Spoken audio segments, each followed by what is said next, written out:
잘 가요 갈대상자라는 제목으로 말씀 나누기를 원합니다. 1990년대에 유행했던 채불암 시리즈 중에 하나입니다. 채불암 씨와 유인천 노사연 씨가 크루즈 여행을 떠났습니다. 그런데 마침 폭풍이 불어서 표류하다가 무인도에 도착하게 되었습니다. 채불암 씨는 배짱이 두둑했던지 나무 그늘 아래에서 어떻게 되는 상관없이 그냥 낮잠을 자고 있는데, 이 유인천 씨와 노사연 씨는 마음이 불안해서 배는 지나가는가, 어떻게 빠져나갈 방법은 없는가 해변가를 거닐고 있었습니다. 거닐다 보니 해변가 모래사장에서 반짝반짝인 것이 있더래요. 그래서 꺼내 보았더니 램프였는데, 이게 혹시 요술 램프 아닐까 문질러 보았더니 아니나 다를까 램프 요정 지니가 펑 하고 나타났습니다. 소원이 무엇이냐고 물었더니 유인천 씨가 나를 집에 보내주시오, 노사연 씨도 나도 집에 보내주시오. 그런데 세 가지 소원을 모두 들어주어야 편하게 쉴 텐데, 이 마지막 소원을 들어줄 채불암 씨가 낮잠을 자고 있는 것 아니겠습니까? 지니가 깨웠습니다. 빨리 일어나서 소원을 말하시오.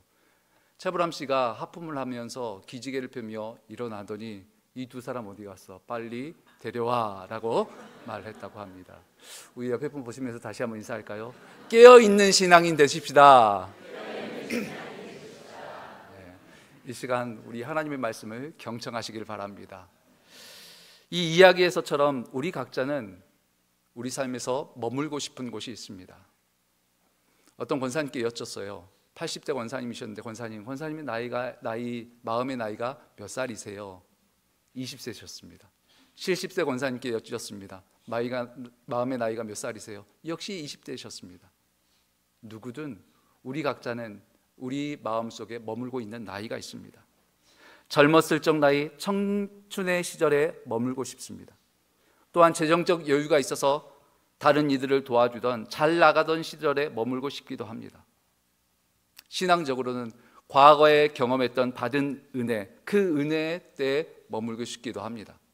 오늘 말씀은 그 머물고 싶었던 때에 대한 말씀이에요. 오늘 말씀은 애굽의 인구 조절 정책을 배경으로 합니다. 요셉이 총리가 되고 아버지였던 야곱과 그의 형제들, 야곱의 가족들이 애굽으로 이주를 했죠. 하나님께서 약속하신 대로 이 가족이 번성했습니다. 막 불어났습니다. 너무 급격하게 인구가 불어나자 애굽의 왕이었던 바로가 강제로 인구를 조절합니다. 처음에는 산파들을 매수해서 딸 아이면 살리고 아들이라면 죽이라. 그런데 산파들이 하나님을 경외해서 하나님의 말씀에 순종해서 실패합니다. 두 번째 방법으로 군대를 동원해서 사내 아이들을 나일강으로 던지게 되죠. 바로 이 상황에서 레위 지파의 한 부부가 아들을 낳고 3개월 동안 집에 숨깁니다.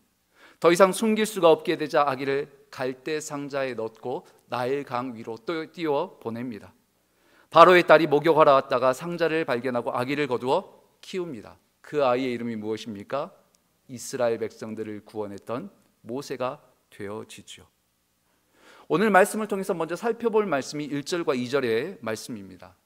우리가 같이 한번 읽어볼까요? 시작.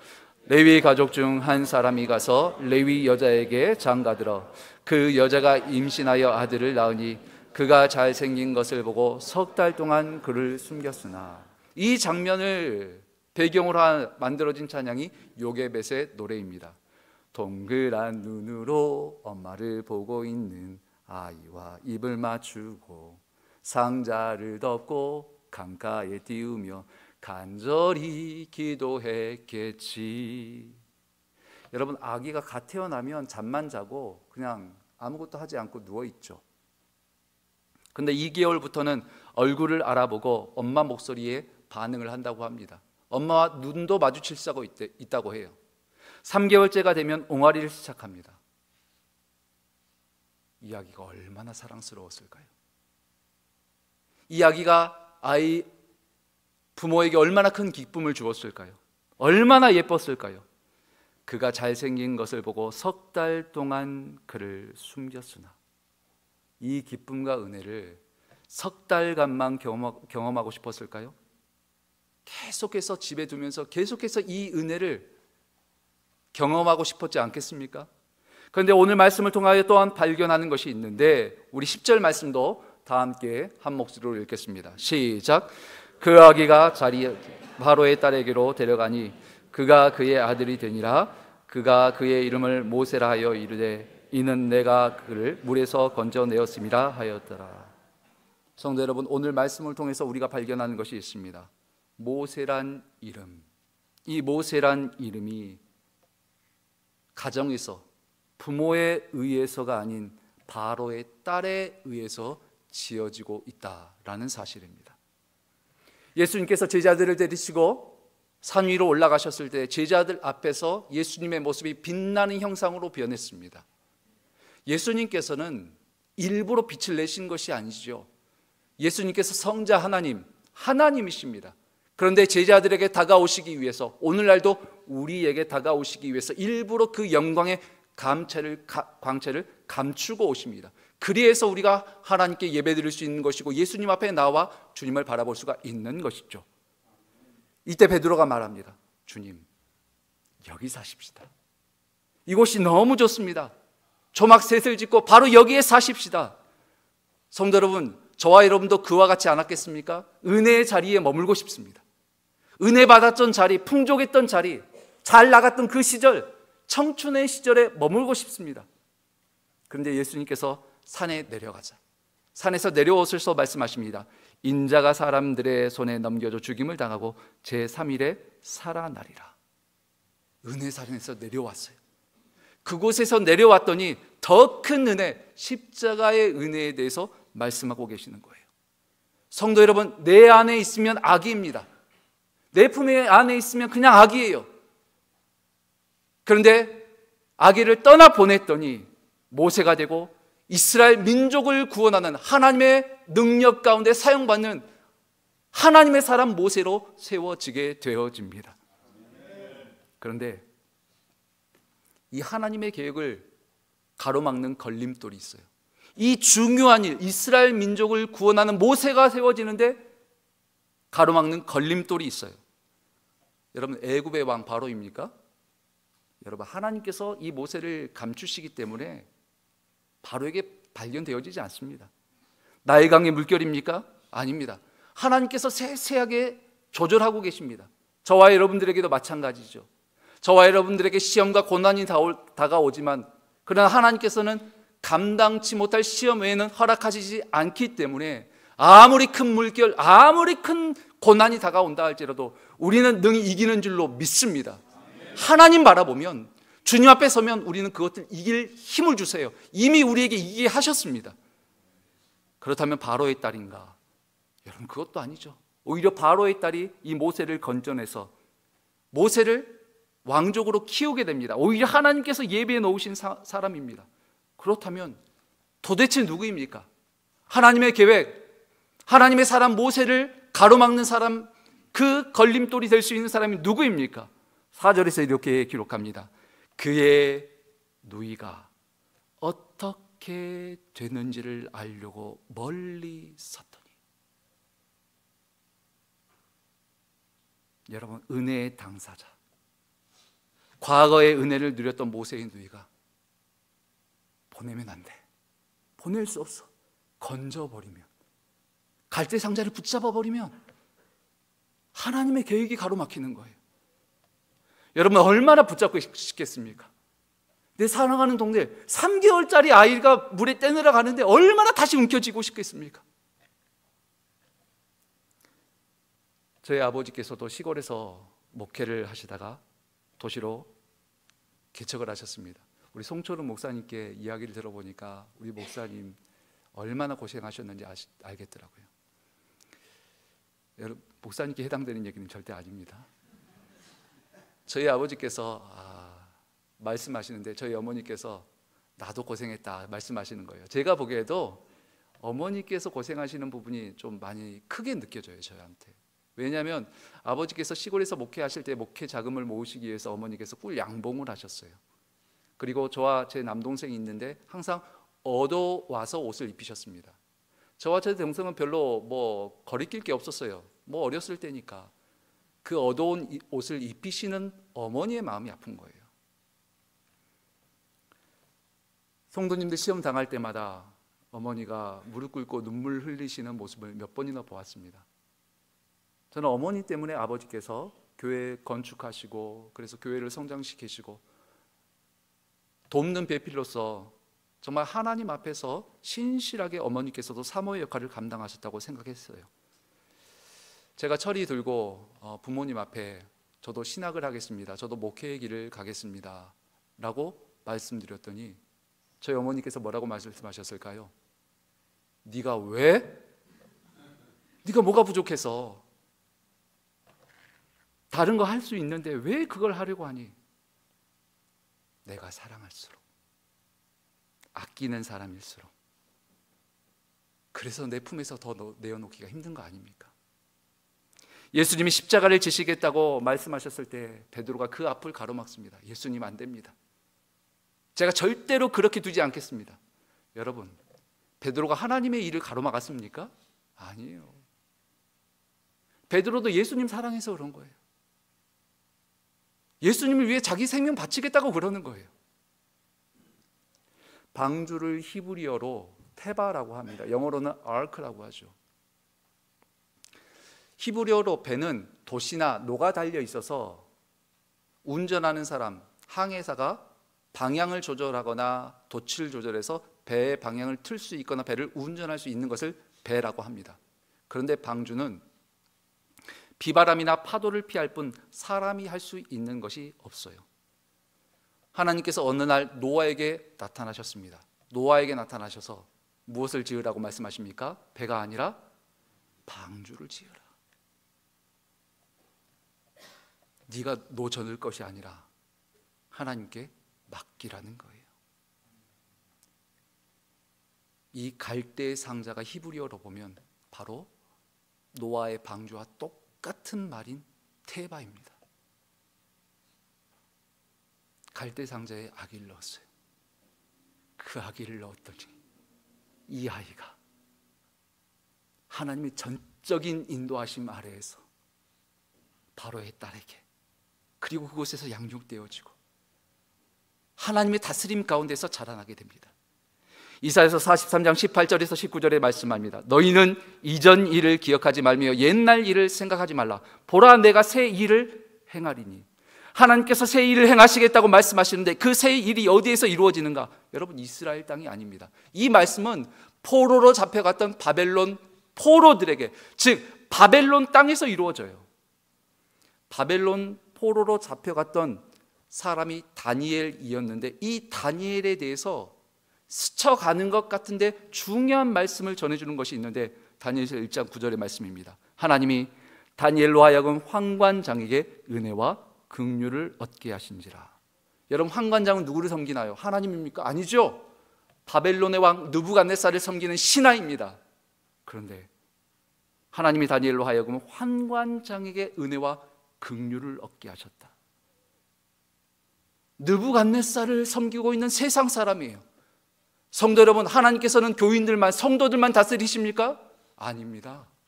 세상 사람들, 여러분 비즈니스의 자리에서 여러분 자녀들이 만나는 그 반 친구들도, 여러분 다른 종교, 만군의 여호와 아버지 하나님은 캐나다의 군대, 미국의 군대, 남한의 군대뿐만 아니라 북한의 군대, 러시아의 군대, 그래서 만군의 여호와 아버지 하나님이십니다. 이 하나님께서 저희 자녀들뿐만 아니라 믿지 않는 성도들, 다른 종교까지도 하나님께서 다스리시는 줄로 믿습니다.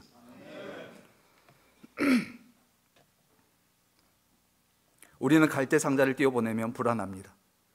우리에게 있는 은혜, 내가 붙잡고 있는 것을 내 손에서 떠나보내면 불안해요. 그런데 갈대 상자를 띄워보냈더니 모세라 이름 붙여질 뿐만 아니라 이스라엘 민족을 구원하는 하나님의 사람으로 세워집니다. 아마 이 자리에도 갈대 상자를 붙들고 계시는 분들 계실 거예요. 자녀라는 갈대 상자, 먼저 떠나보낸 부모님이라는 갈대 상자, 너무나 죄송하잖아요. 그 마음 부둥켜 안고 살고 계시는 분들 계시죠. 내 자존심이라는 갈대 상자, 커리어라는 갈대 상자, 그리고 이 땅에서의 내 삶과 생명이라는 갈대 상자. 여러분, 내 생명 중요하죠. 그런데 그 생명을 떠나보냈을 때 하나님께서 그 생명 버리십니까? 하나님께서 품으시고 하늘 백성 삼아주시잖아요. 여러분, 우리 부모님들 떠나보냈습니다. 아마 이민자로 생활하시니까 부모님의 임종을 지켜보지 못하셨던 분들도 계실 거예요. 성도 여러분, 하나님께서 품으시고 하나님과 함께 거하고 계시는 줄로 믿습니다. 우리가 하나님께 보내면요, 하나님은 더 큰 은혜로 품어주세요. 그렇다면 우리의 경쟁자는 누구인가? 내 신앙과 믿음의 경쟁자는 누구인가? 많은 분들이 저 교회는 저렇게 행하니까, 어떤 교회는 이렇게 사역하니까, 다른 교회와 다른 성도와 다른 직분자, 다른 권사님, 장로님들, 다른 종교를 경쟁자로 삼습니다. 그런데 예레미야서 2장 2절에 이렇게 기록합니다. 내가 너를 위하여 내 청년의 때와 인애와 내 신혼의 때의 사랑을 기억하노니 곧 씨 뿌리지 못하는 땅 그 광야에서 나를 따랐음이니라. 여러분, 하나님께서는 이스라엘과 다른 나라를 보시는 것이 아니라 어제의 이스라엘, 청년의 때의 이스라엘과 오늘의 이스라엘, 지금의 이스라엘로 보고 계세요. 그렇다면 우리의 경쟁자는 다른 교회가 아닙니다.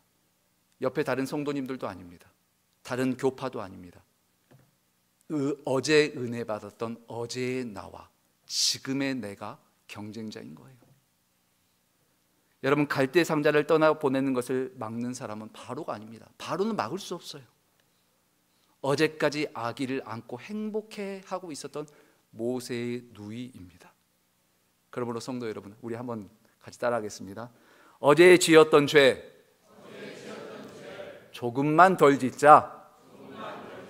어제보다 조금만 더 믿음으로 살자. 여러분, 우리가 완전히 술 끊기는 힘듭니다. 그런데 어제보다 한 잔만 덜 마실 수는 있잖아요. 담배 한 갑 피웠으면 한 개 피만 덜 피면 되시는 거예요. 남편과 내 아내에 대해서 어제 바가지 긁고 서로 다투었다면 한 가지씩만 참으면 되는 거예요. 한순간에 성자 성녀로 변해서 하나님의 사랑으로 품기 힘듭니다. 한 번만 덜 화내면 되는 거예요. 하나님께서는 바울과 나를 비교하시고 교회 담임 목사님과 나를 비교하시는 것이 아니라 어제의 나와 오늘의 나를 보고 계십니다. 에베소서 4장 22절에서 24절입니다. 너희는 유혹의 욕심을 따라 썩어져가는 구습을 따르는 옛사람을 벗어버리고 오직 너희의 심령이 새롭게 되어 하나님을 따라 의와 진리의 거룩함으로 지으심을 받은 새 사람을 입으라. 옛사람과 새 사람이 싸웠는데 옛사람도 나이고 새 사람도 나예요. 그런데 오늘 새로워진 내가 어제의 나를 개혁시키고 변화시키는 거예요. 다윗이 밧세바를 범하고 지었던 시편이 시편 51편입니다. 물은 나는 내 죄가를 아오니 내 죄가 항상 내 앞에 있나이다. 내 죄가, 과거에 죄 지었던 나입니다. 내 앞에 있나이다. 회개한 현재의 나입니다. 하나님께서는 나단 선지자를 보내셔서 오늘의 나를 새롭게 하셔서 과거의 나를 돌아보게 하세요. 성도 여러분, 오늘은 종교개혁주일입니다. 우리에게도 과거에 새롭게 했던 종교개혁이 필요한데 우리 교회와 우리의 가정과 우리의 심령과 우리의 신앙의 개혁이 필요합니다. 성도 여러분, 과거의 은혜를 붙잡아서 개혁되는 게 아니에요. 오늘 주시는 은혜로 오늘을 살아갈 때, 오늘의 믿음으로 오늘을 살아갈 때 사람을 새롭게 하고 우리의 심령이 새롭게 되어지는 개혁된 새로운 변화된 신앙과 삶으로 살아가게 되어지는 줄로 믿습니다. 여러분, 서학의 반대말이 무엇입니까? 동학이죠. 1894년에 한국에서 펼쳐졌던 서양 사상에 대항해서 펼쳐졌던 운동이 동학 농민 운동이에요. 이 동학 농민 운동은 평등 사상을 주장하고 민권 운동의 초석이 되고 3.1 운동에 영향을 주었던 운동이라고 평가를 받습니다. 그런데 함석헌 선생의 뜻으로 본 한국 역사라는 책에 보면 이 동학 농민 운동이 당시에 기독교가 이제 들어왔거든요. 기독교의 자극을 받아서, 즉 기독교를 보고 이 동학농민운동이 일어났다고 기록하고 있어요. 여러분, 당시의 기독교는 동학뿐만 아니라 카톨릭, 불교, 다른 종교들까지도 자성토록 만들었습니다. 여러분, 기독교가 새로워질 때는 성도뿐만 아니라 교회뿐만 아니라 새로워진 성도들이 서 있는 그곳에는 내가 무언가를 해서가 아니에요. 그 서 있는 자체를 통해서 하나님께서는 성도, 교인들뿐만 아니라 세상의 종교, 세상을 변화시키세요. 출처는 한국교회사를 집필하셨던 김인수 교수님의 강의에서입니다. 일제강점기 때 일본에 의해서 명성황후가 시해되었죠. 한 나라의 국모까지 시해했는데 나라고 무사할 수 있을까? 밥에 독을 타면 어떡하나? 내가 자고 있을 때 자객이 들면 어떡하나? 고종 황제가 밤잠을 이루지 못했습니다. 이때 도와주었던 사람들이 알렌과 에비슨과 언더우드와 같은 선교사들이었습니다. 언더우드의 아내가 밥을 지어 주어야만 고종 황제가 밥을 먹을 수 있었고, 선교사들이 권총을 차고 교대로 지켜 주어야만 밤잠을 이룰 수 있었다고 합니다. 고종 황제가 너무 고맙잖아요. 선교사들을 불러서 이야기했다고 합니다. 당신들의 소원이 무엇이요? 당신들이 원한다면 내가 기독교를 국교로라도 만들어주겠소. 다시 한번 물어봐 줬으면 좋겠어요. 그런데 이때 언더우드 선교사가 고종 황제 앞에서 말합니다. 왕이시여, 기독교는 정치나 권력, 왕명이나 강압에 의해서 믿는 종교가 아닙니다. 성도 여러분, 우리가 몸담고 있는 기독교, 예수교는 국교로 만들어 주겠다고 해도 거절한 종교예요. 여러분, 우리에게는 신앙의 자존심이 있습니다. 왕이 국교로 만들어 주겠다고 해도 아무리 좋은 조건이고 아무리 좋은 일이라 할지라도 그것이 하나님을 가로막는다면, 하나님의 영광의 빛을 막는다면, 초계와 같이 버렸던 종교가 우리 기독교예요. 성도 여러분, 도대체 무엇을 바라십니까? 여러분, 정치권에 바라십니까? 누군가에게 바라십니까? 고종 황제를 떠나보냈을 때 하나님께서 이 민족을 얼마나 사랑하셨는지, 교회들을 통해서 우리 조국 대한민국을 어떻게 세웠는지 보시지 않습니까? 젊은 사람이라고, 젊은 목회자라고 사람들을 변화시키고 새롭게 하는 것이 아닙니다. 보이지 않는 영원한 가치를 추구하는 사람은 내일을 죽음을 앞두고 있는 노인이라 할지라도 젊은 사람들을 변화시킬 수 있는 거예요. 우리 헤브론 교회 홈페이지에 들어가 보니까 하나님이 시선이 머무는 교회라고 되어 있더라고요. 성도 여러분, 우리 헤브론 교회야말로 보이지 않는 가치를 따름으로 말미암아, 보이지 않는 가치를 쫓는 우리 성도님들 되심으로 말미암아 우리의 가정을 개혁시키고, 그리고 이 지역을 개혁시키고, 믿지 않는 사람들이라 할지라도 여러분들의 존재 자체가 그 사람들을 변화시키고 개혁시켜가는 복된 하나님의 사람들로 세워지시기를 축복합니다. 어느 날 한 아이가 공원에서 놀고 있었습니다. 그 아이의 손에는 돌멩이 몇 개가 쥐어져 있었어요. 옆에서 어떤 어른이 반짝이는 사탕 하나를 꺼내요. 이거 먹을래 하고 주었지만 이 돌멩이 소중해요. 이것 가지고 있을래요? 아이는 사탕을 받을 수가 없었습니다. 아이가 사탕을 눈으로 보다가 그냥 지나쳐야 했는데 잠시 후 엄마가 와서 아이에게 말했습니다. 돌멩이를 내어놓았다면 더 귀한 것을 받을 수 있었을 텐데. 사랑하는 성도 여러분, 흘러가 버린 물은 오늘의 물레방아를 돌릴 수 없듯 어제 받은 은혜는 오늘 우리를 살릴 수 없습니다. 어제의 믿음으로 사는 것이 아닙니다. 그래서 새벽 예배가 필요하고, 그래서 말씀 묵상하며 매일을 살아가는 것이 중요하고, 오늘의 믿음으로 오늘을 사는 것이 중요해요. 여러분, 과거에 은혜 받은 것이 지금의 나를 살리지 못합니다. 예전에 잘 나갔던 모습, 그거 붙들고 있으면 여러분 너무 추하지 않습니까? 성도 여러분, 노인이라 할지라도 오늘 지금 내게 주시는 은혜로 우리가 서 있다면 그 모습을 통해서 하나님 앞으로 우리 자녀들 또한 돌아오게 되어질 줄로 믿습니다. 오늘 우리 손에 쥐고 있는 것 과거의 은혜입니까? 내가 잘 나갔던 시절입니까? 눈에 보이는 가치들입니까? 하나님은 말씀하십니다. 그거 버리는 것이 아니라 내게 맡기는 것이다.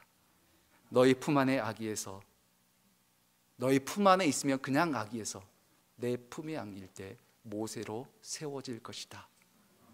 잘 가요 갈대 상자, 하나님께 맡기시기를 축원합니다. 기도하겠습니다.